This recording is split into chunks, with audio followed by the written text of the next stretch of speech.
Bueno, jo m'haureu de disculpar perquè he de marxar per temes de nens, però almenys la presento. Només crec que algú de vosaltres em sona que vau venir l'any passat a alguna de les xerrades de quàntica, potser? Sí, no? És que em sona... Doncs volem seguir fent coses i vam fer una al gener, l'última de la sessió de quàntica. Aquesta va quedar pendent de la Setmana de la Ciència, que ara us presentaré qui és Mireia, i després esteu atents al centre, a la web i demés, perquè si no m'equivoco, a l'abril i al maig, o al maig i al juny, farem un parell d'activitats més. Una també sobre quàntica i llibres, amb el Dani Jiménez, i després farem una, aprofitant el que es celebra a Barcelona l'any de l'arquitectura, farem una xerrada, aquesta seré jo, d'arquitectura i ciència. Sí, tot aquí. Passat l'estiu es faran més coses, però això ja us anirem informant. I avui tinc aquí una companya de l'Associació Catalana de Comunicació Científica, una gran divulgadora, Mireia Ortega. Està especialitzada en xarxes socials i comunicació oral, llicenciada en bioquímica i doctora en biomedicina i gestora de laboratori i projectes en un laboratori de recerca acadèmica. També és portaveu de Relacions Internacionals a l'Associació Catalana de Comunicació Científica i fa moltes xerrades com la que farà avui, on aprofito que va escriure el seu primer llibre fa un any, aproximadament, i bé, ha fet moltes presentacions i us interessarà molt, tal com us ho explica, i el tema en si, que és com s'ha trobat l'atzar a la ciència o al revés, la ciència a l'atzar. Vale, merci. I gràcies. Gràcies. Sí, aprofitarem o sigui, que farem és aprofitar el llibre però per parlar de la ciència i l'atzar, però com que jo ja ho vaig recopilar tot en el llibre, doncs em baso en com ho vaig recopilar i com està explicat i tal. Però bàsicament és sí, parlarem d'alguns descobriments, no tots, en el llibre hi ha 14, digue'm. Et pots enregistrar? És que aquí se'n veu tot el normal. Quasi he canviat les diapositives, així que potser se'n veuran altres coses si les vaig canviar. Justament allà sortia el que et movies les teves lletres. Pues ja està. No, així em vaig millor perquè així vaig l'ordinador. Suposo que m'estaran llum als ulls. Sí? No, jo que a més veig l'ordinador no us vagi millor. Estic molt acostumada. No, és que no tenia l'estrella. No em preocupis. Traiem la qualitat. Què? Ah, sí. Farem uns descobriments que s'han donat a l'atzar. Llavors, això pot ser, són poquets, però pot ser bastant interactiu, si voleu. En el llibre hi ha 14 grans descobriments que s'han fet a l'atzar. Se n'han fet moltíssims més, però que siguin així grans, que hagin canviat la vida o que hagin canviat el món tal com el coneixem ara, com per exemple la penicil·lina, doncs grans no n'hi ha tants, estan aquí recopilats en aquest llibre. Primer, faré jo com una mini presentació de qui soc, com ho vaig fer, el Jordi ho ha dit com molt ràpidament. Són moltes coses les que ha dit, però no són, semblen moltes, però sí, porten molta feina, però però que no són tantes. Llavors, primer de tot és una mica com em vaig interessar per la ciència al principi, quan era molt petita. Jo que sapigueu que també tinc una pàgina web que si la voleu mirar ja està molt ben explicada, que es diu mireiaortega.eu, i bé, jo vaig començar la ciència quan s'ha de començar, pràcticament durant el batxillerat, és quan esculls la teva via cap a la ciència, el que abans es deia lletres o ciències, cap a ciències, i però ja feia molts anys que jo ja volia ser astrònoma, volia ser astrofísica, volia ser farmacèutica, al final vaig començar per ser química, després bioquímica, i d'aquí ja comença a pujar cap amunt. Però, mentre altres nens i nenes potser juguen a les cuinetes, jo venia a medicaments. A mi em passaven les caixes buides dels medicaments quan la meva mare se'ls acabava, els àlmers o el que sigui, i jo muntava la meva farmàcia en comptes del meu restaurant o la meva cuineta. O sigui que jo crec que ja portava maneres des de bastant petita. Però sí que va ser durant el batxillerat, ja va ser cap a la química, i en aquell moment tampoc hi havia tantes carreres, perquè ara hi ha un munt de graus a les darreres, un muntó. però abans era química, física, biologia, mates, i crec que quan estava jo a la UAB hi havia ciències ambientals i poc més. Biotecnologia començava a haver i bioquímica com a segon grau, però no hi havia aquests graus de genètica, microbiologia, tot això no existia. Per tant, des de química fins a bioquímica. I després, com us he dit al Jordi, dedico moltes hores a la divulgació, i això sí que és veritat que quan diu moltes, són moltes hores a la divulgació. Ara diu, com ho fas? Diu, mira, quan la nena se'n va a dormir a les 8:30, que tinc una nena de 15 mesos, em poso a treballar en la divulgació, perquè clar, jo estic pel matí, estic al laboratori, bueno, matí i tarda estic al laboratori. Llavors, totes les hores que puc, i òbviament que no està la nena desperta, les dedico a la divulgació. Ara li comentava, el dilluns me'n vaig a anglès a fer una xerrada, anglès està a Girona, i dimecres me'n vaig a Puigcerdà, o sigui que hi ha anat a Roses o Figueres, bueno, jo crec que ara li deia, crec que no ho faré més perquè tot això està molt lluny, però bueno. I llavors col·laborar amb, mira, aquí no està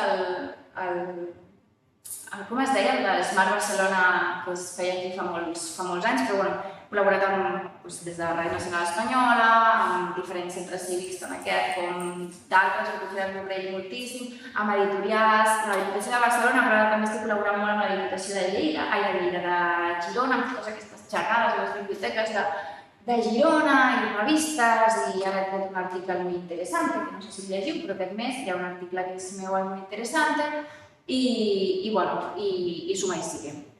I a part també us he dit al Jordi que faig molt de contingut a les xarxes socials, tant en català com en castellà. Llavors tot això de les xarxes socials sí que va venir més arrel de la pandèmia. Quan va venir la pandèmia, moltes de les xerrades als centres cívics es van parar moltíssim i després va costar moltíssim també tornar-ho a arrencar, que si la mascareta sí, que si la mascareta no. Llavors jo ja havia començat amb les xarxes socials, ho vaig parar una mica, però bé, al final això ja està desactualitzat entre Instagram i TikTok, jo porto, no són gaires, però ara està desactualitzat, però ja són uns 8 anys que està desactualitzat, ja són més de 40.000 seguidors entre les xarxes, no? I bueno, vaig fent una mica per aquí i una mica per allà. I ara parlarem de ciència lletra. Ara ja m'he presentat perfectament. I bé, parlarem el llibre va ser una oportunitat, us l'ensenyo. No és autoritat, és un llibre de l'editorial Finolia, és a dir, que podeu trobar les llibreries d'Amazon com a editorial. És una editorial que es dedica a la divulgació, és una editorial que està dintre del Mozart, no sé si us sona l'editorial. I bé, són 14 capítols, alguns en parlarem ara, ja ens posem a parlar no del llibre, sinó en general de la ciència i de l'atzar. El que us dic, d'igual els capítols com els eventos, que han sigut, jo els vaig endreçar així, estan endreçats en ordre cronològic, diguéssim, podem començar des del 1600 fins a l'últim que jo explico, que és cap una mica abans del 2000, que és la Viagra, que aquest segur que tothom li sona sí o sí, també és un descobriment a l'atzar, després us l'explicaré. I el bo, us dic, del llibre, o d'aquest descobriment en general, és que sempre podeu buscar tant el llibre com informació d'ells que no estan relacionats entre si. Llavors, tu pots m'interessa la història de la sacarina o m'interessa la història de l'anestèsia, com es va descobrir, a part d'estar endreçats cronològicament, tu pots llegir la història que vulguis. Us explicaré alguns... Vosaltres sabeu que la paraula serendípia és perquè alguns són atzar, alguns són serendípia, alguns potser són més casualitat. A vegades entre aquestes paraules la línia és fineta, en el llibre es defineix molt o es parla molt de serendípia. Serendípia no es va posar al títol perquè és molt llarg, es va posar atzar, però la serendípia és tot allò que has trobat sense voler mentre estaves buscant una altra cosa, d'acord? Llavors, gairebé tots els descobriments aquests que han sigut a l'atzar o per serendípia és de persones i de persones que després valoren les seves característiques que estaven buscant altres coses. coses. Ni la persona que és Henning Brand, que estava buscant, que va trobar o va purificar el fòsfor blanc des dels que van comercialitzar la Viagra, cap dels dos ni estaven buscant el fòsfor blanc ni estaven buscant la Viagra. D'acord? És simplement va sortir i després no només que va sortir en el laboratori, sinó que no es van deixar endur pel quan ha sigut un error o ha sigut una casualitat, ho llenço i torno a començar, sinó que va ser una ment que va dir ui, anem a veure què ha passat aquí, no ho llancem, experimentem, que potser amb això podem o salvar vides en algun dels casos o fer-me ric, i molt ric en algun dels altres casos, d'acord? Perquè hi ha coses aquí com, per exemple, el colorant sintètic que no ha salvat la vida de ningú i que va fer ric amb 31 anys a Perkin. Amb 31 anys, amb 21 anys, era multimilionari, d'acord? Amb 36 es va retirar. Per tant, si algú vol anar al laboratori, encara segur que tots estem atents a veure què passa. No hi ha la sort que em passi a mi al laboratori, això. No m'està passant. Jo vinc a tirar coses pel terra, però no està passant res. No està trobant... no us he dit, el Jordi no ha especificat, perquè ja ha dit bastantes coses sobre mi, i ara, entre el que us he explicat de les xarxes, les xerrades i tal, a part d'això, soc bioquímica i treballo al costat del clínic. Hi ha un centre d'investigació que es diu IDIVATS, Institut d'Investigacions Biomèdiques August Pi i Sunyer, i estic allà a la 5ª planta en un laboratori d'autoimmunitat. I allà intentem curar l'autoimmunitat, sobretot diabetis, Crohn, colitis, però que no ens surt. La idea milionària de moment no ens ha sortit. Però anem a parlar d'algunes coses que, a més, us explicaré algunes històries perquè, a més, tenen un punt algun té un punt divertit i algun té un punt també d'una mica de prevenció de riscos laborals, durant els primers anys que bàsicament no existia. Ara no me'n recordo a quina època, quin any es van inventar els guants de laboratori, però els guants de laboratori o els metges no es posaven guants, d'acord?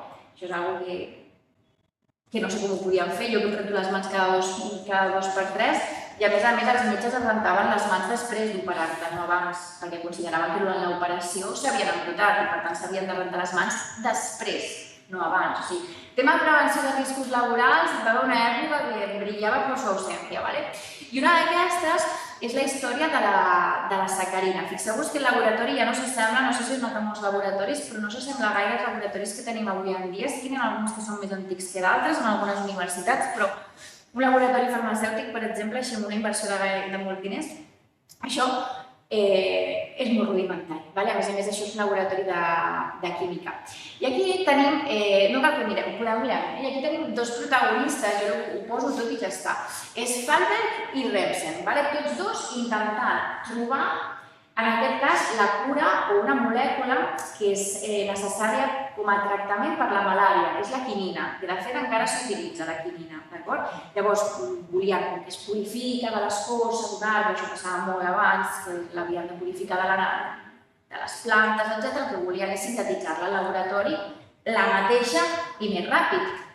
Aquestes coses que a vegades pensen entre natural i artificial és el mateix, d'acord? Però simplement sintetitzat al laboratori.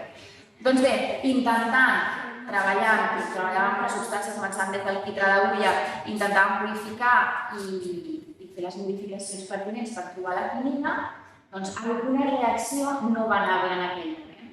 Ell no ho sabia, la qüestió és que això eren els anys entre el 50 i el 1910, doncs el que us deia, els guants no s'utilitzaven i si existien no s'utilitzaven. La història ens diu diverses versions, des que se'n van a casa a sopar, des que se'n van al restaurant del centre on investigava, això mai ho sabrem perquè de la història ens arriba a vegades una mica distorsionada. La qüestió que tampoc sabem si estava menjant pa o estava menjant un pastís, la qüestió és que va trobar que el que estava menjant, un pa, o un entrepà o el que sigui, però salat. El que passa que no se sap com que li va arribar un gust molt dolç a la boca. I va pensar, doncs aquí hi ha hagut un error, que estic menjant, fins i tot va preguntar, no sabem si a la seva dona o al cuiner, d'acord, perquè no sabem exactament on va passar, si s'havien equivocat, no, tot estava bé, però era extremadament dolç el que estava menjant i no podia ser.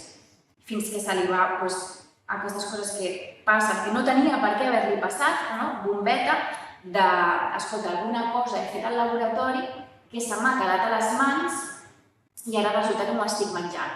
Això passa avui en dia, bueno, això no podria passar avui en dia, ¿vale? Primer, guants i després renten les mans al sortir del laboratori, però ja no només al sortir del laboratori, sinó abans de menjar, o sigui, ja, no sé, ja no és sortir del laboratori, és que si t'has de posar a menjar, no sé, jo que tinc la nena, abans de menjar, rentem les manetes, no?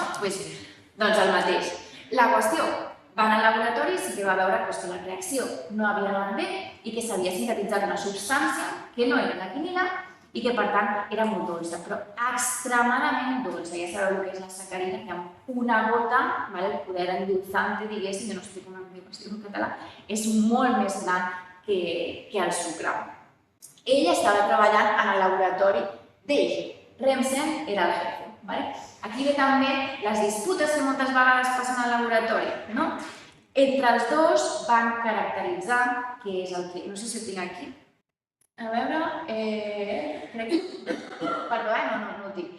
Van caracteritzar la molècula, la sacarina és una molècula molt llarga, la van caracteritzar, i llavors es pot patentar i es pot vendre. Llavors, hi ha persones al laboratori que tenen aquesta visió més comercial i hi ha gent que no té tanta visió comercial. Llavors, Fahlberg el que va dir és, doncs jo vull patentar-ho i jo vull comercialitzar-ho i no vull forrar o el que sigui. En aquest cas tampoc va ser tant com el de Perkin, que us he dit, però bé, ell va començar un negoci i aquí va començar una disputa també entre els dos. Per què? Perquè tot i que el seu jefe no era tant de comercialitzar i de guanyar diners, ell només estava per la ciència i tal, sí que es volia reconèixer que l'autor d'aquell descobriment eren tots dos, no només ell. Per tant, ell és el laboratori. Això passa, no ho diré cada dia, però això passa avui en dia també, qui posem en els descobriments o en els articles que es treuen al laboratori, qui és el qui va en primer lloc, qui va en el segon, però això és el mateix, però en el passat. I si a més estem parlant de patents pel mig i si a més estem parlant de comercialitzar, doncs ja se te'n va la cosa de les mans i al final disputes entre científics, moltíssimes, però disputes que han arribat a tribunals o han arribat a fer després coses molt lletges, a criticar-se pel darrere. Hi ha uns salseus també molt bons. Sí, hi ha uns salseus molt bons. Us ho dic, me'n surt així, però no hi ha cap tipus d'informació, perquè estic escrivint un llibre, el segon, sobre els salseus d'aquesta gent, i un d'ells és aquest salseu, però per exemple, Edison i Tesla es van arribar a fer, fins al punt... Us ho voleu que us ho expliqui després? Us ho explico després, que si no me'n vaig. En recordeu-me d'Edison i Tesla, que tinc molta informació al cap, la qüestió, la sacarina, al final, era la competència del sucre que hi havia en aquell moment, que el sucre que hi havia s'extreia de la remolatxa, d'acord? I els sucrers d'aquella època es van posar en peu de guerra per la sacarina, de manera que la sacarina es va prohibir, d'acord? S'havia de fer contrabando de sacarina que passava per Suïssa, la sacarina amagada en cotxes, etc. I penseu que en aquell temps la sacarina s'havia de vendre o estava prohibida o s'havia de vendre només sota recepta a les farmàcies, només per diabètics. És a dir, ets diabètic, tu pots prendre això, però no era una cosa comercialitzada com a tal perquè es considerava que feia una competència molt gran a la indústria sucrera. Hem de tenir en compte també que en aquella època pensem que a les farmàcies es venia cocaïna, d'acord? Es venia cocaïna per tots. Això sí que estava permès, però en canvi el sucre no estava permès. Després, òbviament, les coses han canviat, la cocaïna no es pot vendre, però la cocaïna es donava als nens com a remei per la tos. Fins que es va saber, no? Fins que les coses es van saber, la gent la va comprar-ne moltíssima, tinc molta tos, això va passar, d'acord? És que tinc molta tos, més i més, escollir l'addicció, i tal. Però avui en dia ja sabeu que és una edulcorant, té 0 calories i això va molt bé, sobretot per les dietes, però sobretot pels diabètics, d'acord? I és el que es fa servir, ara n'hi ha d'altres. Ara és una molècula molt gran, ara està sota el nom d'Aero 150, és la sacarina pura, però ara hi ha més edulcorants, està l'aspartam, està la stèvia, totes aquestes coses, ara n'hi ha més. Però el primer edulcorant sintètic va ser aquest, i la història va ser la de o no rentar-se les mans o la de no posar-se guants, però els guants jo crec que no existien ni en aquell laboratori. I avui en dia no surt directament de la... Bueno, continua sortint no de l'alquitrà d'Ulla, que és d'on sortia abans, però sí d'altres derivats del petroli. Aprofito per dir que això dels ES, al final els tenim com molt demonitzats, però simplement és una substància. Hi ha moltes substàncies naturals que també estan sota el nom d'E.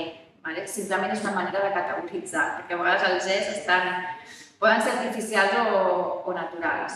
No m'agrada aquesta definició, però bueno, perquè m'entengueu, poden ser o naturals o sintetitzats. Però vull dir que els ES només ha sigut una codificació i els números també, depèn de l'estructura, es posa el número. Una altra història molt peculiar és la de Kekulé, que és aquest home d'aquí que està dormint amb una serp, que em direu, bueno, això què va passar? Això, tan serendípia no és, però també està en aquesta història, també està en el llibre i en aquestes històries, perquè per mi és molt graciosa. Durant aquell temps sabíem una substància que es diu benzè. Us sona el benzè? Quan és una substància orgànica, de fet és aquesta d'aquí, té aquesta estructura química d'aquí. Imagineu-vos treballar en el 1800, llarg, 1900 principis, i no tenia ni idea de les estructures de química. Vull dir, al final treballaven, reaccionaven coses amb altres, però no hi havia ni espectrometries de masses, ni difraccions de rajos X, ni coses d'aquestes per poder saber l'estructura que tenien les molècules. Llavors, jo sé que tinc una substància pura i que al reaccionar amb X em dona B, d'acord? Però jo no sé quina és l'estructura molecular, d'acord? Tenim una estructura molecular que no us faré classes de química, però és fàcil saber que aquí hi ha 1, 2, 3, 4, 5 i 6 carbonis, això és fàcil. Tenim aquí els hidrògens i veiem aquí els enllaços, enllaçats, i també aquí veiem que són els enllaços dobles, i tampoc cal ser molt geni per veure que és una estructura cíclica. Una estructura és un anell, l'anell de benzè, i és una estructura cíclica, un hexàmer. Cosa que en aquella època, si m'equivoco, dieu, en aquella època ningú ho sabia. Doncs aquest home va ser molt respectada la seva idea de que el benzè, quina estructura podria tenir, podria ser una estructura lineal. Les aromàtiques normalment són així, les estructures orgàniques aromàtiques són cícliques, però bueno, ho va somiar. Va somiar que l'estructura, ell tenia el que s'explica, o el que ell va explicar anys posteriors, ell mig endormiscat amb el seu bloc de notes, intentant, fent les reaccions que hagués de fer o les especulacions que hagués de fer, va quedar mig adormit i amb detalls, que si la xemeneia, que si feia calor, que si no sé què, es va quedar adormit i va pensar en aquesta serp que es mossegava la cua. I al despertar-se va dir, aquesta molècula és cíclica, perquè jo he somiat que aquesta molècula és cíclica. Sorprenentment, l'Acadèmia Científica va acceptar que el seu somni era cert i que la seva estructura era cíclica i no la van cagar, diguéssim. Sí que ho era, però durant molts anys va ser ell qui ho va proposar, tot i que no ho va dir fins anys més posteriors que va ser perquè ho va somiar. Totes les històries, això ho podeu buscar. Us ho dic, això està tant al llibre com a internet, ho podeu buscar on vulgueu, però les històries són bastant xules i curioses. Us he de dir, després us ho diré.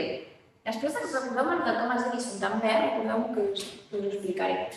I després hi ha altres descobriments que aquest sí que potser el benzè no ens ha canviat la vida. La sacarina potser li ha canviat la vida als diabètics, del tot, però jo crec que més els va canviar la insulina, però bueno, però el que ens ha canviat la vida completament és la penicil·lina. Intenteu imaginar un món sense antibiòtic, d'acord? Una rascada mal curada, adiós, però adiós, o sigui, una infecció extesa i no vagis a que t'operin perquè t'opera el tio que no porta guants, o sigui, en aquella època, o sigui, cuidao, llavors, és molt difícil. A mi em costa molt imaginar-me un món sense antibiòtic. És més, és molt difícil imaginar-se una guerra, antigament, sense antibiòtic. O sigui, els morts en les guerres i en les ferides de guerra sense antibiòtics eren algo, però eren caïdes de soldados a patades. I quina és aquesta història? Senyor Fleming, el coneixem? Ens sona el senyor Fleming? Sí, no? Aquí tenim el senyor Fleming i la seva història és molt coneguda, però us explicaré més detallats de la seva història. Ell simplement, no sabem si estava de viatge o estava de vacances, jo als llibres poso totes les opcions. A vegades quan jo trobo fonts diverses, amb diverses opcions, sempre poso, les fonts són difoses, algunes ens expliquen què i d'altres ens expliquen una altra cosa. Però el fet sempre és el mateix, és a dir, que ell torna al laboratori i es troba en el laboratori una placa contaminada. Això és una placa de bactèries, la típica placa de Petri, que nosaltres el que posem, la substància aquesta que és més groga es diu agar, és el que mengen els bacteris, llavors tu sembres les bactèries i les bactèries creixen. D'acord? Les sembres així com ratllant, d'acord? Com amb una nansa, d'acord? Tu comences a ratllar la placa molt lleugerament per sobre, per no trencar l'agar, que són totes aquestes ratlles que vosaltres veieu aquí. Veieu que està com tot ratllat? Tot això són bactèries. Llavors tu comences a ratllar la placa i a vegades pots ratllar-ho fent dibuixos, és divertit. Pots fer dibuixos per aquí, dibuixos per allà i per aquí, llavors veus on han crescut les bactèries, ho poses a 37 graus per la nit i el dia següent tens els teus cultius de bactèries. Què va veure? Aquesta no és la placa de... No tenim fotos de la placa de Fleming, però és una reproducció. Què va veure? Doncs que havien crescut uns fongs, d'acord? Això són els fongs, i al voltant dels fongs, fixeu-vos que aquestes ratlles, que són les bactèries, ja no hi són, han mort. Les bactèries que hi havia allà han mort al voltant d'aquest fong. Això ja és interessant que li passés, perquè si sapigueu la de plaques, jo com a la manager del laboratori, la de plaques amb fongs, que arribo a tirar de la gent del laboratori perquè la gent no tira les plaques. Mira que nosaltres ens fan fongs al laboratori perquè la gent oblida les plaques. Però clar, nosaltres veiem un fong en una placa a la bessura. Aquest home, en comptes de veure els fongs a la placa i tirar la placa, s'ha de ser, no molt llest, però s'ha de tenir una mentalitat, no us ho sabria dir, si us surt la paraula, de no llançar allò a les escombraries directament i veure el que està passant. No sé, no em surt dir la paraula geni, curiós, potser, s'ha de ser molt curiós, no sé, per agafar aquella placa i dir aquí està passant alguna cosa i està passant alguna cosa important. Bé, doncs ell el que es va fixar és que al voltant del fong no creixia res, per tant, la hipòtesi és que aquest fong, que després va caracteritzar, és el fong penicillinum, secretava alguna cosa al seu voltant que feia que les bactèries del voltant morissin. Al final és un mecanisme de defensa o de supervivència del propi fong, i si té bactèries al voltant, ell el que fa és segregar unes substàncies perquè morin les del voltant. Si us puc fer un símil, d'alguna manera seria com quan un pop tira la tinta, com per defensar-se. Una mica un símil, una mica... Bueno, ja m'enteneu, Doncs com un mecanisme de protecció faig morir tot el meu voltant. Llavors, clar, caracteritzar el suquet de fong, aquestes proteïnes, aquest compost que el fong havia secretat a l'exterior i donar-li nom, que va ser la penicil·lina, va ser tot el treball de Fleming. Llavors, ell el que va fer és caracteritzar quin era aquest compost. No sé si li va dir penicil·lina al principi o es va dir més endavant, perquè al principi es va dir subdemo, fumodemo, fins que li van posar, realment no sé quin dia, no sé quin any li van dir penicil·lina, i caracteritzar bàsicament com funcionava. Tampoc sabia l'estructura molecular, o sigui, l'estructura molecular de la molècula de penicil·lina. Això us ho dic perquè després veurem que va ser una dona qui ho va fer. Perquè dones, en el llibre, en surten 3. M'enteneu per què us ho dic, O sigui, 3. I buscades amb calçador que em vaig haver de buscar a veure on sortia alguna dona, però ja sabem els anys que estem veient, no? I us ho deixo per després perquè sí que en la història de penicil·lina hi ha una dona involucrada. Doncs bé, va salvar el món ell? Ja m'enteneu, va salvar el món. Va fer un canvi radical al món. Ell directament? Bueno, ell directament potser no. Penseu que des del dia aquest fins que la penicil·lina es pot comprar a la farmàcia passen entre 10 i 15 anys pel mig. No penseu que va ser immediat, gens immediat. De fet, ell va compartir el Premi Nobel amb les persones que després van aconseguir que la penicil·lina arribés a les farmàcies, perquè és un altre procés. O sigui, una cosa és el seu laboratori i l'altra és escalar-ho a nivell mundial. Són dues coses diferents. Us explico una mica què va poder passar i quines són les teories de per què es va contaminar aquesta placa. Hi ha diverses teories. Algunes el deixen bé amb ell, algunes el deixen malament amb ell, algunes deixen malament a la institució on treballava. I al final no se sap. Hi ha 3 opcions. La primera, que ell o algú estornudés o mal manipulés, parlés, diguéssim, damunt d'una placa, cosa que deixaria malament amb ell i els seus companys, els seus treballadors de laboratori, perquè és una hipòtesi molt poc factible. Després hi ha una altra hipòtesi, que és que a la planta de baix, d'on ells treballaven amb bactèries, però a la planta de baix treballaven amb fongs. Sabeu que els fongs treuen espores i les espores viatgen per l'espai, per l'aire. Llavors, una d'aquestes opcions era que per la porta algun treballador o pels corrents d'aire, que no sé quin tipus de ventilació tenien, els laboratoris estan molt ben ventilats, ventilacions positives, negatives, etc. Però no sé en aquell temps, és que algunes espores haguessin arribat a la placa, també us dic que normalment les plaques estan tancades, però bueno. I l'altra opció és que hagués entrat una contaminació atmosfèrica per l'aire per les finestres del laboratori. Quina és la que ell defensa? Perquè això li van preguntar moltes vegades, la famosa contaminació, no? La famosa contaminació. Ell defensava sempre que segurament hauria entrat per les finestres, perquè primer, la d'escopir o estornudar quedava molt malament, i dos, la de la contaminació per les espores deixava malament a la institució que no tenia l'aire ben canalitzat o no es prenien les mesures suficients perquè aquestes coses no passessin. Llavors, ell sempre defensava que havia entrat per les finestres, cosa que tampoc està molt clar perquè es veu que les finestres eren molt altes, de difícil accés i en principi estava prohibit obrir-les.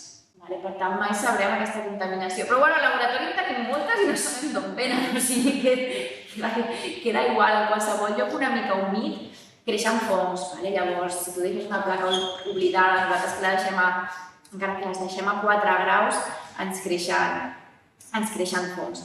Què va passar perquè passessin 10 anys més? Va haver, no me'n recordo si la Primera o la Segona Guerra Mundial, perquè jo tinc tantes històries al cap que jo les dates les tinc molt oblidades, però sí que va haver Florey i Cheng, que és amb qui va compartir el Premi Nobel, que a vegades són oblidats dels Premis Nobel, però els Premis Nobel es comparteixen amb més gent a vegades, que van treballar moltíssim per purificar i per tenir quantitats suficients d'aquest compost, perquè amb això, òbviament, amb el que trobes aquí no pots curar algú, necessites moltes més quantitats, llavors el que es va fer és al principi en soterranis, amb ajuda de, diuen les dones, del mo, amb banyeres i amb barrils, començar a cultivar penicil·linum, el fong, i vinga a cultivar, intentar purificar de tot el que el mo extreu, diguéssim, al seu voltant, aquesta molècula que és la penicil·lina. I és un procés que va trigar molt de temps. També es va provar amb ratolins quina concentració es necessitava, perquè clar, no pots donar penicil·lina a tope. Ell sí que va fer treballs amb ratolins, ell sí que va estar treballant en la caracterització i treballar amb ratolins, però es va necessitar també d'empreses farmacèutiques al darrere que posessin la infraestructura suficient per créixer el fong en quantitats suficients. Penseu que els primers pacients que es van tractar amb penicil·lina, com que n'hi havia tan poca, el que fa la penicil·lina o els antibiòtics, quan tu te'ls prens, després quan vas al lavabo a fer pipí s'expulsen pel pipí. Llavors el que feien és agafar l'orina del pacient i tornar-la a purificar per tornar-li a donar la penicil·lina, perquè és que no hi havia suficient. I això no va ser fins que va arribar Pfizer, famosa Pfizer, que va posar els diners darrere per començar a fer a gran escala els antibiòtics. Després us ho dic, això perquè tingueu més informació i si voleu buscar a internet hi ha una mica de lluita de qui va ser el primer antibiòtic. Sempre es parla d'ell. Jo us estic parlant d'ell com a descobriment més aviat de ciència i atzar, però si parlem del primer antibiòtic, potser no és el seu, perquè hi havia dos bandos. Els nazis a Alemanya ja utilitzaven una substància que ara no me'n recordo, però que era antibiòtica. que és una síntesi química, i ja no utilitzaven. I de fet, hi ha alguns tractats que ja els egipcis utilitzaven els fongs per tractar malalties, per tant no sabem si també l'utilitzaven com antibiòtics. Però bueno, això ja se'n pot escriure un altre llibre també d'això. I l'última història, l'última història del llibre és la Viagra, que aquesta la coneixeu. La Viagra, la famosa pastillita azul, Pfizer aquí un altre cop, si és que Pfizer es va... Pfizer amb l'antibiòtic no, però amb la Viagra es va forrar. Es va forrar moltíssim, però moltíssim. Va vendre pastilles, però va vendre pastilles al principi, clar, després quan s'acaba la patent i ja pots vendre la substància que ja no està sota el nom de Viagra, doncs ja deixes de guanyar tants diners, no? Però al principi... Doncs bé, la Viagra era una pastilla per l'angina de pit i simplement això sí que és una cosa que pot passar molt sovint, i és que durant els assajos clínics és quan estàs treballant amb els, o sigui, després tu caracteritzes un medicament, te'n vas a les fases clíniques que eren pacients i li dones primer a pacients sants, després a pacients malalts, primer uns poquets, no sé què passen coses, després a 100 persones, després a 1.000, després a 5.000 i després ja surt al mercat. Això són els assajos clínics dels medicaments. Doncs bé, en una d'aquestes fases d'assajos clínics, la gent apuntava en els efectes secundaris. Què t'està passant quan prens això per l'angina de pit? Què està passant? Que hi ha ereccions. De fet, hi ha la història, no sé si és certa o no, que alguns pacients deien que havien perdut la pastilla que si li podien donar més per seguir amb l'assaig. Bueno, històries hi ha... Això crec que no m'explico per aquí. Històries hi ha moltes, Quantes m'havia de prendre? 3? Doncs una se la va menjar el gos, tu. Me n'has de donar una altra perquè... secundari has tingut, doncs tal. I a més, per l'angina de pit tampoc anava tan bé com es van pensar. En un assaig clínic on tu estàs pensant per una angina de pit no funciona, assaig clínic que s'acaba, normalment. I assajos clínics que s'acaben cada dia, per sort o per desgràcia, però sobretot per desgràcia, doncs acaben molts i fins aquí. I en aquest cas també va ser la visió de dir, escolta, doncs potser podem potenciar aquest efecte secundari. I llavors va començar un altre assaig clínic, perquè clar, tornem a començar un altre assaig clínic per veure quines són les dosis, quins són els pacients target, etc.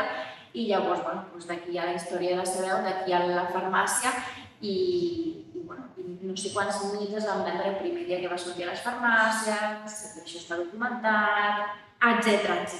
La història de la famosa Viagra. Però comencem parlant i el llibre comença parlant del 1600, que ara us parlaré, uns laboratoris molt rudimentaris, i acabem parlant d'uns assajos clínics, que això són uns processos ja molt estandarditzats que es fan avui en dia, o sigui que és un rang de temps, diguéssim, on la història de la ciència canvia moltíssim. Ara serà la història de Viagra. Llavors, el que us deia, Pablo Picasso va dir això, la inspiració existeix però t'ha de trobar treballant. Llavors, moltes de les persones d'aquests capítols o de la ciència i l'atzar o de les serendípies que han passat, sobretot és gent que tenia visió o empresarial o curiositat o el que volíeu dir, però gent que no va llançar aquelles coses a les escombraries. El de Perkin, que no està aquí, espero, us poso aquesta. Ara us explico el de Perkin, que no està aquí, però és el que es va fer dir. És el que volia treballar, és el que una reacció també li va sortir malament, i el que li va sortir malament és que simplement li va sortir una reacció on li va tenir tot de lila. D'acord? Es va tenir tot com d'un color com de la jaqueta d'aquesta, més o menys, de púrpura, de violeta, i llavors, però a més d'una intensitat i d'una manera que fins i tot costava molt de netejar-ho, és a dir, va haver de netejar tot el material de laboratori, aquell color quedava impregnat, tot lila, ell tot de color lila, la pollata tota de color lila. Un pot passar-se 3 hores netejant o un pot dir, uepa, igual no, rico. I va ser que es va fer ric amb 20 i pocs anys. Perquè, a més, durant aquella època, clar, també cal dir que durant aquell temps no existien moltes coses i el colorant lila, diguéssim, el púrpura, no existia. Llavors, clar, també es va trobar una cosa que hi havia un nínxol allà per explotar. No sé si us sona que el color lila només el portava la realesa i el clero, els cures, perquè era un color extremadament complicat. Llavors, és un color que es treia d'uns cargols marins i que per tenir 1 mil·ligram de colorant necessitaves 1.000 cargols i una extracció brutal i un treball brutal i costava tant i tants diners que era un color que només era pels que s'ho podien permetre. No sé si la reina Victòria tenia un vestit lila i era de les úniques que podia portar el lila i que es podia permetre el lila. Clar, aquest tio quan va veure el lila, uepa, saps? Vull dir, es va fer ric, però ric del cap. Aquí per un moment, i us explico, torno una miqueta al llibre de com va ser una mica com em vaig haver de documentar i si hi ha alguna cosa que em va sorprendre. Jo aquest llibre el vaig escriure embarassada, o sigui, em va pillar en una època fatalíssim, però fatalíssim, perquè un embaràs molt bo, però in vitro, molt medicalitzat. Llavors, una època molt dolenta i em va pillar entre mig embaràs i mitja nena.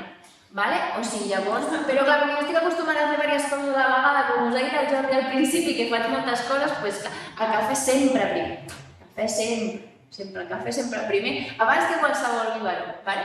Però, sobretot, coses que m'hagin sorprès és trobar a persones que no esperava trobar-me. Jo si us dic Marie Curie, us sona per la radioactivitat, sí o sí, Tothom, ha passat a la radioactivitat. Algú ha passat amb Marie Curie els rajos X i les radiografies? No.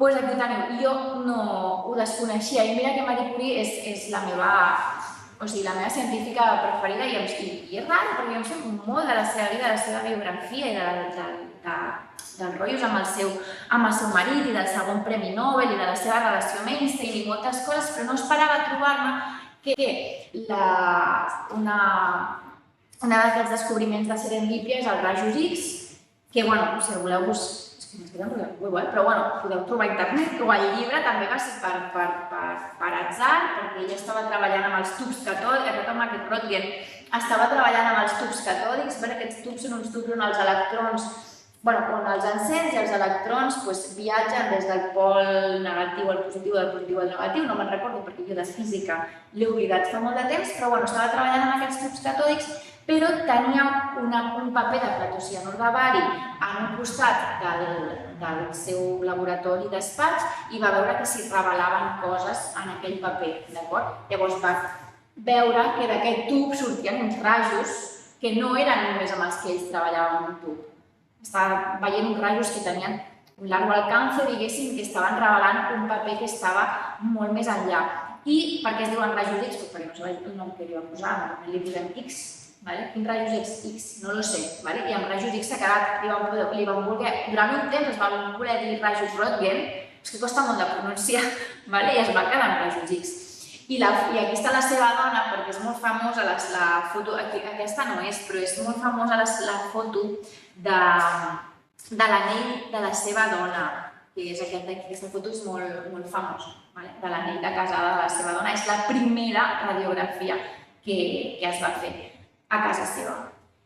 Doncs bé, jo en el llibre també al final de cada capítol explico curiositats i el que no sabia és que Marie Curie va haver de deixar de treballar amb la radioactivitat durant un temps, que és durant el temps de la guerra, on ella va haver de tancar el laboratori i va dir, però jo no paro, sinó que vaig ajudar a la guerra. I ella es va construir uns petits vehicles amb unes màquines de rajos X per anar al frente, on estava la batalla, diguéssim, i poder fer radiografies als soldats perquè no s'hagués d'amputar si no era necessari o perquè no s'operés a lo vivo i els metges poguessin anar més dirigits. De fet, va crear aquests vehicles, en va tenir no sé quants en va tenir, però en va tenir uns quants i va formar a no sé quantes, bastantes infermeres perquè l'ajudessin i es van dir Petit Curie, els Petit Curie. I llavors això eren uns rajos X portàtils, després em estranya que la dona morís, clar, perquè entre la radioactivitat i els rajos X, que estava ella tot el dia aquí i no tenia ni idea de la perillositat, ni de la radioactivitat ni dels rajos X, però que va durar, pobra dona, però bueno. I bé, va distribuir aquests vehicles per la guerra i es calcula que fins a 1,2 milions de soldats van ser examinats gràcies a aquests petits vehicles de Marie Curie. I això són moltes vides salvades, perquè no és el mateix obrir a lo loco que saber on has d'obrir, o no és el mateix no t'amputo, sinó d'amputar, perquè una amputació allà eren infeccions i eren problemes que podien ser bastant greus. I llavors, una de les coses que em va sorprendre quan escrivia el llibre és trobar-me Marie Curie aquí. De fet, un dels descobriments a l'atzar, en els capítols crec que és el 8, que és el descobriment de la radioactivitat, que també va ser una història de serendípia, i no va ser Marie Curie. Vosaltres sabeu que Marie Curie no va descobrir la radioactivitat. La radioactivitat la va descobrir un home que es diu Becquerel, i la seva història està aquí explicada. De fet, les unitats de la radioactivitat es diuen BE, de Becquerel. I el primer Nobel de Marie Curie, en Pierre Curie, amb el seu marit, era el Premi Nobel de Marie Curie, Pierre Curie i Henry Becquerel, que no se'l diu, pobre home, però aquell home estava allà. Ell va descobrir la radioactivitat, després Marie Curie la va caracteritzar i va continuar treballant amb l'urani, després va descobrir el poloni, etc. Però bueno, això va estar bé puntualitzar-ho.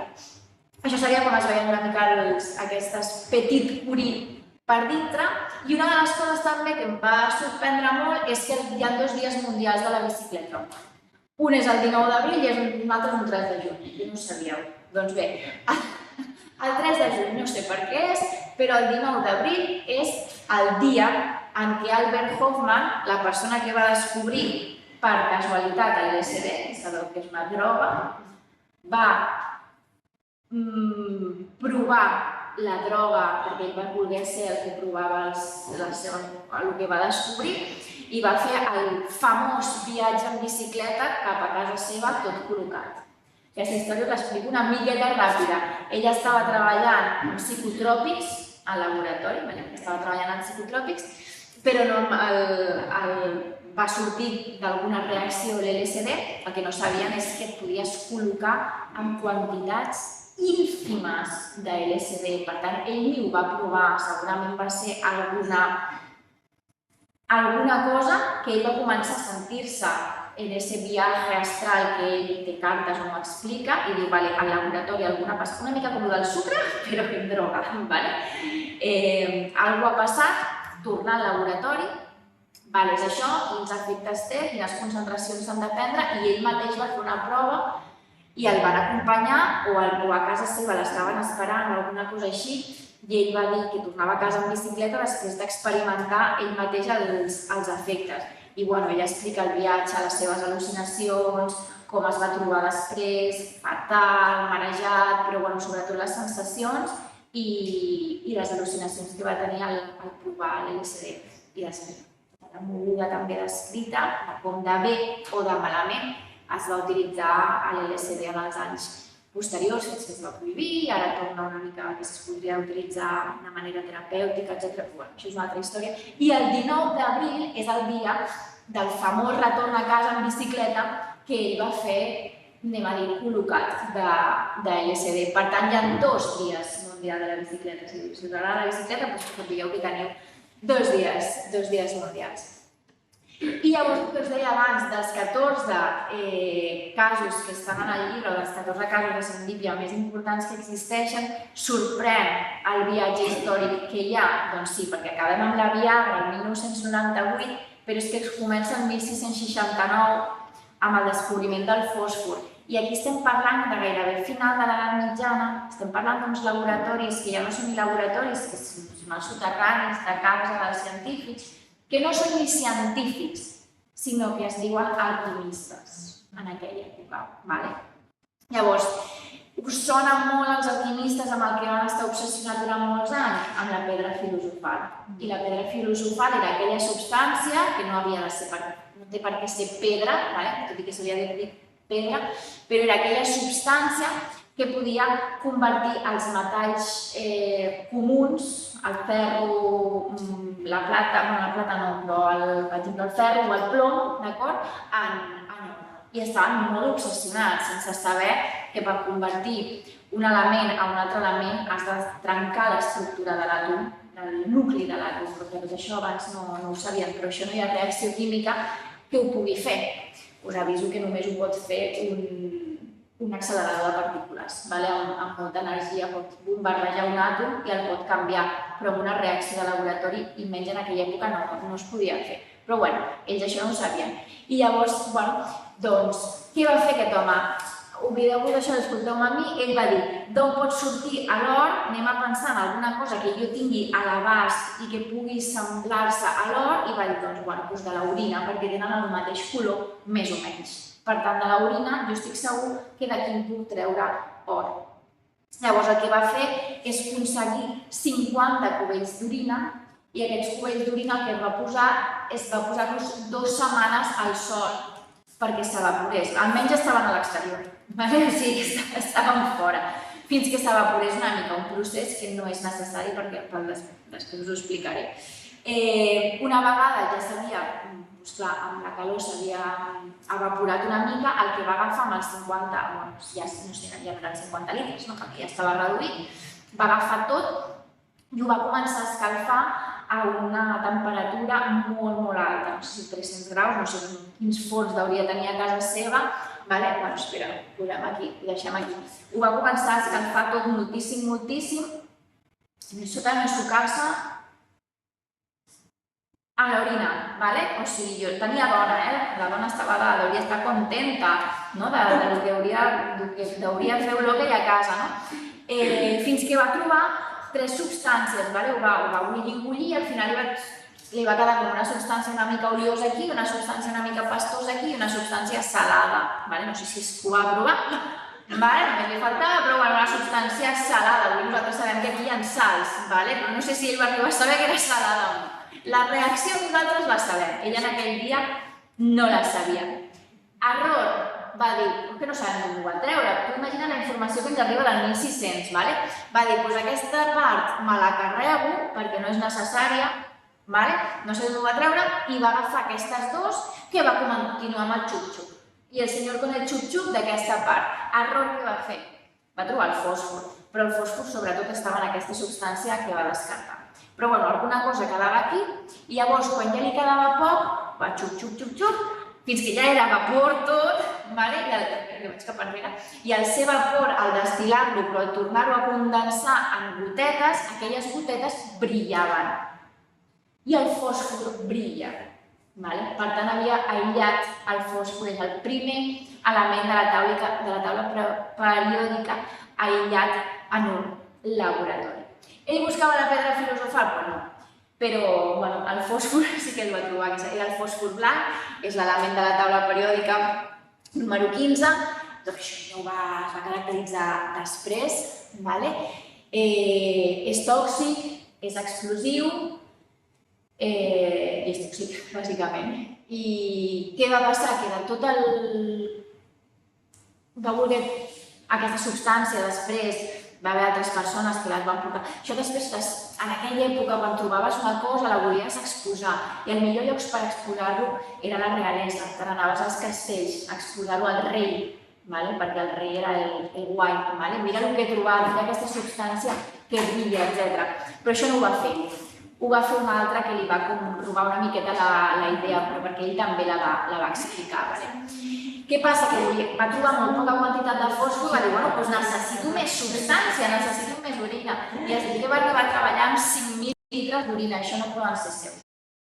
No arriba, perquè si tu fas uns càlculs, a un litre i mig que nosaltres fem cada dia, compta fins a 5.000, no sabem on els va treure, però no poden ser seus. Però el que va arribar a treballar gairebé amb 5.000 litres i va trobar molts pocs grams de fòsfor. Per què? Perquè ja estava perdent en aquesta part. Si ell no hagués tret aquesta part, hagués trobat molts més mil·ligrams de fòsfor. El fòsfor és altament explosiu i el que fa és molt de fum blanc. Més que explosiu, això s'ha utilitzat sobretot en guerres, està prohibit, ara no sé per quina llei o decreto de la ONU o de la OTAN o de no sé què, o de Suïssa, no sé on, es va decretar que es prohibia la utilització de fòsfor blanc, no tant a part de ser explosiu i fer mal, s'utilitzava també per ahuyentar l'enemigo, perquè com que fa aquest fum blanc et dona temps o de recollir o d'avançar o de fer les tàctiques de guerra que hagin de ser, les que siguin. Però, hi ha alguns informes que Israel ha estat utilitzant fòsfor blanc a Palestina, tot i la prohibició de l'ús de fòsfor blanc. I després, que sapigueu que el fòsfor, hi ha dos tipus de fòsfor, el fòsfor blanc i el fòsfor vermell. Nosaltres, als mistos, s'utilitza el fòsfor vermell que passa una miqueta a fòsfor blanc quan es fa la flama, però les quantitats són mínimes i no ens hem de preocupar per la toxicitat de les cerilles. Ja ho posa, no? Fòsforos. Com a curiositat, tot el que explico està, com a curiositat, el fòsfor dels mistos no està aquí. No, està aquí. El que fa és donar-li la llama perquè s'ensenyi aquest material que és ignífug, no, al revés, és inflamable. Aquí hi ha un material inflamable i aquí el que fas és la flama amb el fòsfor perquè això s'encengui. Això és fòsfor amb un abrasiu, d'acord, amb algun rugós que fa que quan rasquis surti la flama i encendre aquest material, que ara no sé quines sals són, però que són un material inflamable i és el que se'ns encén. Curiós, no? Jo no sabia que el fòsfor... No vam veure, que el fòsfor estava en aquest costat i no aquí. Escrivint un llibre s'aprenen moltes coses. Però perquè veieu la diferència, del que explicava, torno a posar la Viagra, de la diferència entre aquell laboratori i utilitzar l'orina, hi ha uns assajos clínics ja ben documentat i tot i que els assajos clínics ara estan molt millors, és una cosa ja molt modern. Aquests són els 14 protagonistes, des del que us he explicat ara fins al senyor de la Viagra. Potser n'hi ha un més perquè aquests dos, l'Ida i el Rensen, són dos i tal. Becquerel, el de la radioactivitat, és ell, era radioactivitat. Becquerel, no Marie Curie. Marie Curie és posterior. Posterior, va treballar després junts, però vull dir que va començar a treballar amb la radioactivitat a posteriori, diguéssim. El que us deia, les dones no existeixen. Trobem a Röntgen, ara no sé, perquè està de gran, i ara no sé si aquest o aquest, els rajos X, però la dona sortia amb la mà, però poc més. Llavors, on estan? No estan. Mira, Röntgen d'aquest, perdó. No, espera. Aquest és Kekulé, aquest és Becquerel i aquest és Fleming, que me'n recordi jo. Kekulé, el de l'acer. D'acord? Per què la història de Kekulé està relacionada amb una dona? Us he dit que ell va somiar que era una forma cíclica i que li van acceptar que era cíclica. Però fins anys més tard no va ser una dona amb un difractor de rajos X, amb un aparell ja de laboratori amb més cara i ulls de l'època actual, tot i que Déu-n'hi-do l'altre sap què era, que va poder dir que realment era un anell circular. D'acord? O sigui que fins llavors s'havia cregut la teoria de Kekulé, però ningú, i va ser una dona la que va fer l'estructura molecular. Becquerel, bàsicament surt una dona en el seu capítol perquè surt Marie Curie, d'acord? Perquè surten el de Röntgen també pels rajos X i surt també pel tema de parlar de la radioactivitat. I per què surt una dona també en la penicil·lina? Una mica pel mateix. Tenim un compost que es diu penicil·lina, tenim un compost que el podem aïllar, sabem que és un compost que està pur i sabem què serveix i quina quantitat hem de donar per salvar-te, però no tenim ni idea de la seva estructura, és a dir, jo no puc dir CH, no? Allò de química, no? CH2, no t'ho puc dir fins que va ser una dona que ho va caracteritzar anys més tard. Es pot treballar sense saber l'estructura, tu pots saber si tens una substància pura o no, fent-la reaccionar amb altres coses i tu pots anar treballant amb aquella substància. Però després arriben difractors de rajos X, espectròmetres de masses, no em surten ara els sincrotrons i totes aquestes coses que ens permeten saber les estructures, però això sí més endavant. casualitat, però en realitat no, per sort, aquí estarien, a les estructures moleculars estarien aquí 3 dones. I 3 dones, perdó, aquí al darrere, les 3 van guanyar Premis Nobel. Les coneixíeu? No es coneixien. Però bueno, xerrades sobre dones en ciència també en tinc unes quantes. El dia 11 de febrer, sabeu que és el dia de la dona en ciència, es fan moltes xerrades sobre dones en ciència. I bé, històries, les altres històries aquí estan repetides, algunes, la sacarina, la Viagra i tal, però n'hi ha d'altres. La història dels infrarrojos, que és com funcionaven abans, ara ja no tant, els mandos a distància, també es va descobrir, ara us ho explicaré molt ràpid, ja no us explicaré les històries tan llargues, també es va descobrir per casualitat. L'anestèsia també és una història una mica divertida també. La del microones no és tan divertida i la del pegamento no és tan divertida i aquesta del porpra, del color violeta, ja us l'he explicat. Les altres no tenen gaire més gràcia. Per exemple, les dels infrarrojos, no sé si vosaltres sabeu que la llum que nosaltres veiem del sol en principi no té color, però sabeu que té color, que són els colors de l'arc de Sant Martí, que divideix la llum blanca en els diferents colors. Això ho pots fer l'arc de Sant Martí quan passa per les gotes d'aigua o això ho pots fer en un laboratori amb un prisma de cristall. Llavors, el que va fer Herschel, que és el dels infrarrojos, és amb la llum que arribava de la finestra i amb un prisma de cristall, vosaltres ho heu vist, a vegades a la cuina passa o quan regueu, es veuen les llums de l'arc de Sant Martí, va fer el mateix però amb un cristall. I ell tenia a la taula els diferents colors i va voler saber si els diferents colors tenien diferents temperatures, perquè van des del vermell fins al violáceo azul. I llavors va posar un termòmetre on passava el vermell, un al mig i un cap al blau. I va veure que en el color vermell hi havia més temperatura. Però clar, en laboratoris i en ciència normalment el que fem és posar controls dels experiments i el que va posar és un termòmetre al costat per comprovar que la temperatura ambient era la correcta. Doncs bé, la temperatura d'aquell ambient era molt més alta que les dels termòmetres. Per tant, hi havia un raig que no era visible i la temperatura era molt més alta. Si ell no hagués posat el termòmetre aquí i l'hagués posat aquí, no ho hagués vist, i aquells rajos eren els infrarrojos.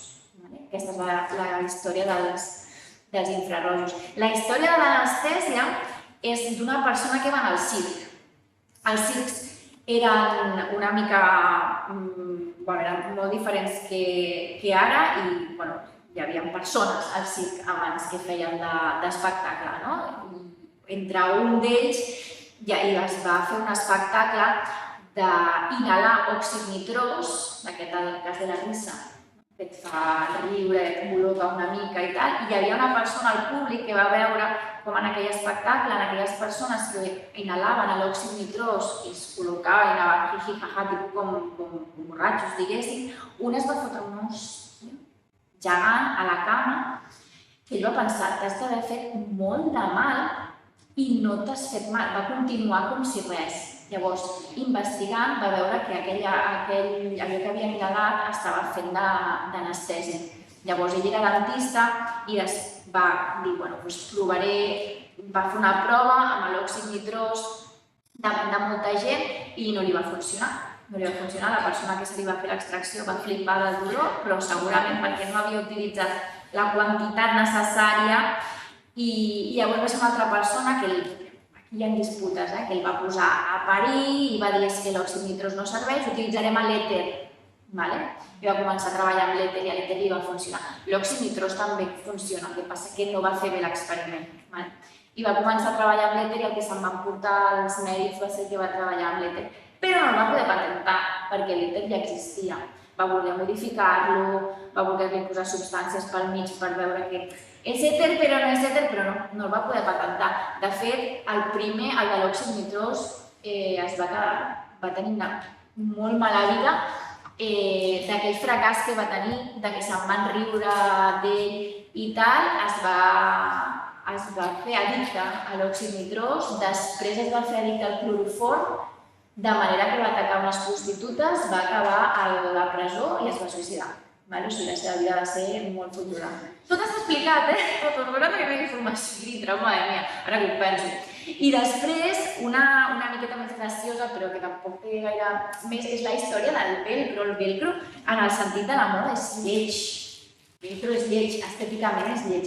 L'home que el va inventar, sí, inventar en aquest cas, això és una història de biomimetització, que és intentar imitar la natura. Aquest home estava passejant el seu gos pels camps de Suïssa, és suís, i va veure, sabeu que els gossos se'ls enganxen els cardos aquests que després per treure'ls i tal, i ell va dir, escolta, això, potenciem aquest sistema, no? Llavors va veure que era un sistema de ganxo i bucle, perquè el velcro al final és una cosa que s'enganxa una mica així, i va estar molts anys investigant amb quina substància i com fer aquest ganxo i bucle, i al final ho va trobar amb el nylon. El nylon tractat a certa temperatura i tallat, etc. L'inventor del nylon també va acabar com el cul, també m'ho dic. Va arribar al velcro i no va triomfar gens. No va triomfar gens. Ell el que s'esperava, una mica com aquest, que va triomfar un muntó, el que ell s'esperava que triomfés perquè era ràpid, era fàcil, era una cosa senzilla, però que et podia alleujar, con los cordones, no va triomfar gens. Fins que qui es va interessar en el velcro? La NASA. I la NASA va ser els primers que van utilitzar el velcro no només pels trajes espacials, sinó també per alguns recobriments que s'obren i es tanquen de dintre de les naus espacials. I això sí que va impulsar el velcro a saco a nivell de la moda o de la indústria, perquè la moda, la veritat, grans dissenyadors crec que no utilitzen el velcro en si. Però el que era lleig i per a què sirve, després va ser un descobriment que és fàcil de fer, després ja era fàcil de fer, senzill d'utilitzar, versàtil, etc. O sigui que... Després, quan fa la presentació del llibre, discutim si la sort existeix o no existeix.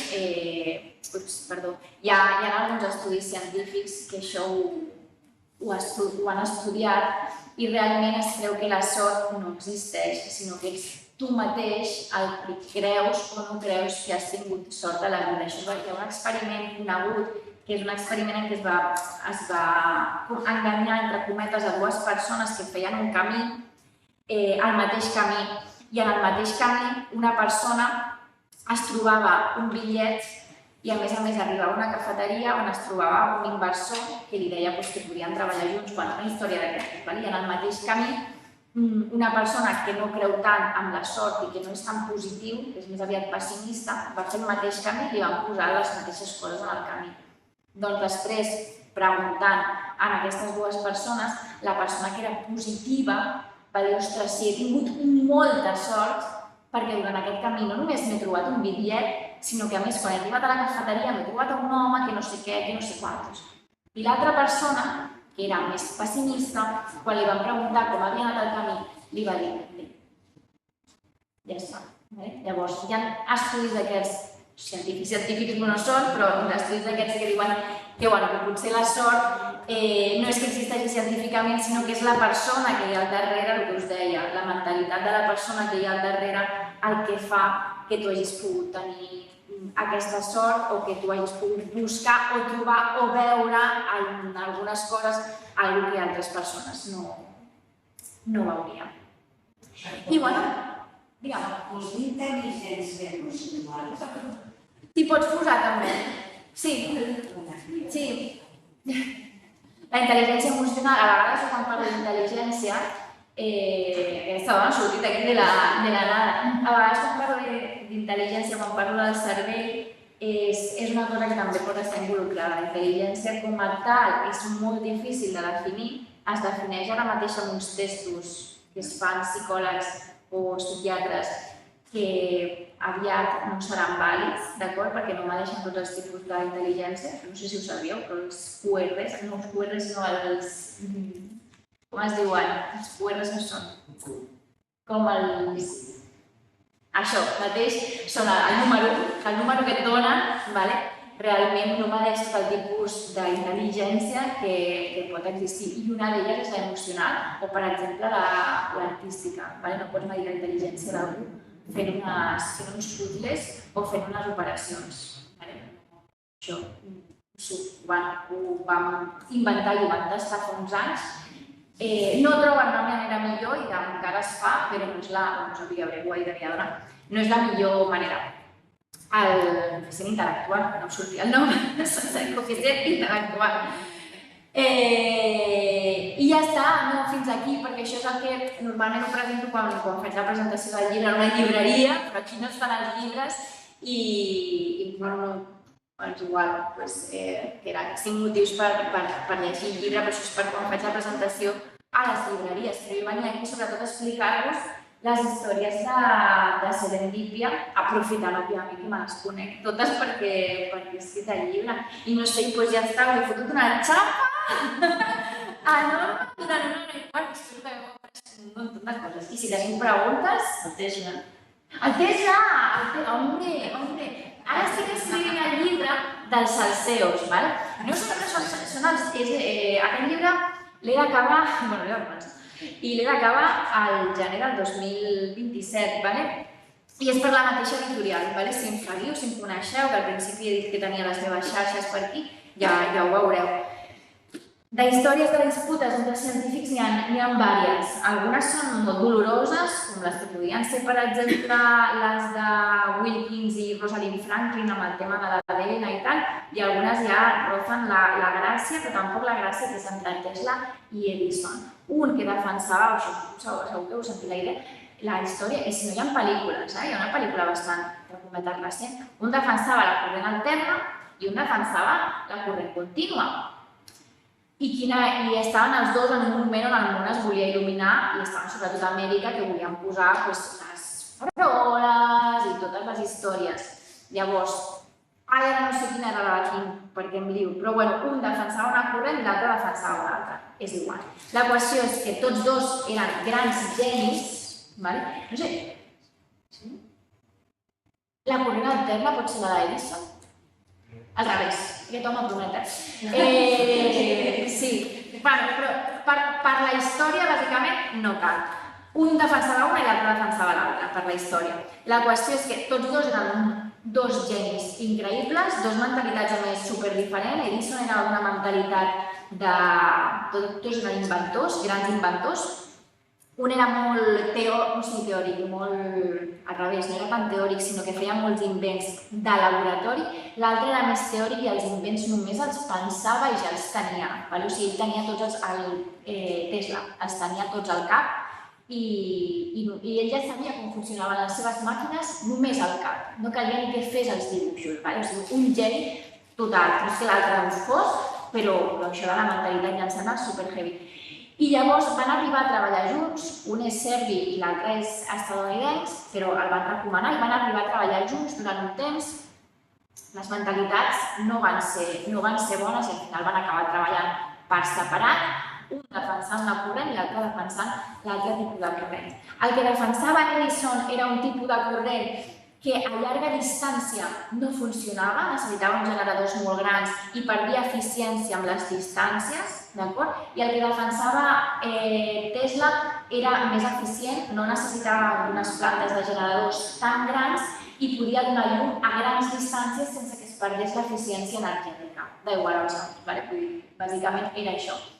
De tal manera que un contra l'altre van començar a parlar-se malament entre ells, avui ho diríem a la premsa, però no a la premsa, però entre el mundillo, diguéssim, de tal manera que el que va fer Edison, que va ser com el més dolent de la història, és dir que la corrent de Tesla era mortal, que això portaria a morts, d'acord? Quan s'instal·lessin, doncs que aquella corrent era fàcil de cremar-se, que passessin curtcircuits i que la potència que es necessitava era massa alta, etc. Llavors va haver tota una campanya d'Edison contra Tesla en aquest sentit, fins que li van proposar d'una manera molt lletja demostrar-ho, que era matant animals. Llavors, ell va arribar a matar alguns animals utilitzant la corrent del Tesla i dieu, veieu, és que si hi ha algun problema, aquesta corrent pot arribar a matar fins i tot a un animal, va arribar a matar fins i tot a un cavall. Corre la teoria que va arribar a matar un elefant, això no és cert. De tal manera que el govern va contactar amb Edison i va dir: si el vols deixar malament, et proposo una manera també molt lletja. Necessitem una manera per matar els presos, que és la caïda elèctrica. I va dir: doncs utilitzaré la corrent del Tesla i utilitzeu la corrent del Tesla sota el meu permís, jo us la fabrico i veureu com podeu matar la gent. I des de llavors s'utilitza la caïda. I aquesta és la història de los salseos, que jo us dic que salseo, la paraula és graciosa, però a vegades no és tan... I va ser, al final, la corrent que tenim és la de Tesla. La que era... Bueno, bàsicament és que l'altra perdia eficiència pel camí. Per il·luminar una molt petita part de Nova York necessitava uns magatzems enormes per generar aquella energia. Ell no acabava de veure que no... El continu és la que tenim, no? Jo crec que sí, pot ser. Al revés, tenim l'alterna, No, el nom no me'n recordo, però tenim la de Tesla. Tenim la de Tesla. No sabia quina era. Que Edison va perdre, però és que he fotut un lío entre los dos. Fa un mes, això del temps, gaire més. Sí. Bueno, ho vaig mirar per internet. Sí. Però que potser jo no entenc això del continu Bueno, i l'alterna. Però sé la història més o menys entre Edison i Tesla. pues, no sé, el nom és igual, però va guanyar, entre cometes, la llum que tenim és la de Tesla. Home, és que em sembla que li donava 100 voltes a això.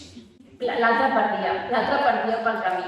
Sí que l'altra va començar a dir, bueno, és que sí que va passar, jo crec que sí que van morir 2 treballadors en el procés de...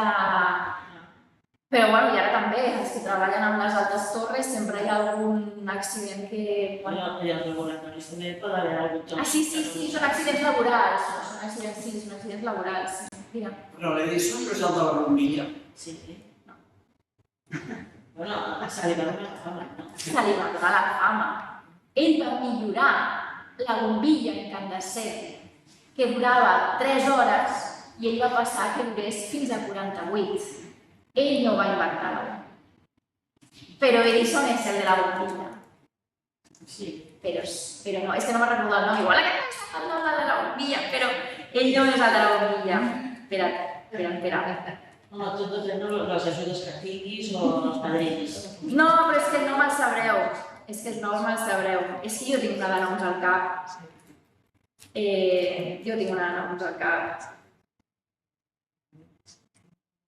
Humphrey Davy. Bueno, potser no em sona tant.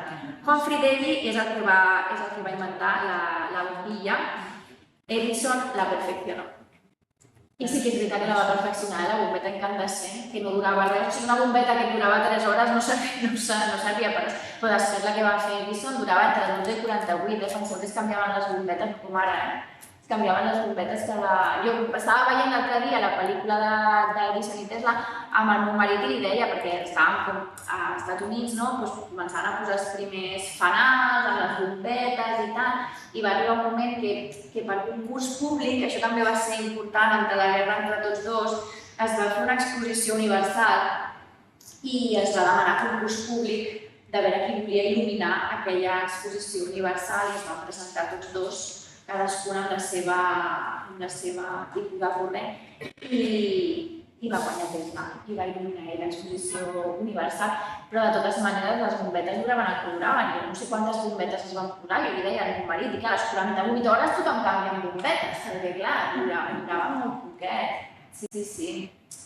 I aquests encara hi estic treballant, amb aquell llibre, Però, per exemple, amb el Newton el coneixem per la coma i la teoria de la gravetat, però ell va inventar el càlcul diferencial, d'acord? També va tenir una disputa molt gran amb Leibniz, però pel càlcul diferencial no té res a veure amb la seva teoria de la gravetat, però també es van començar a enviar cartes, l'un amb l'altre.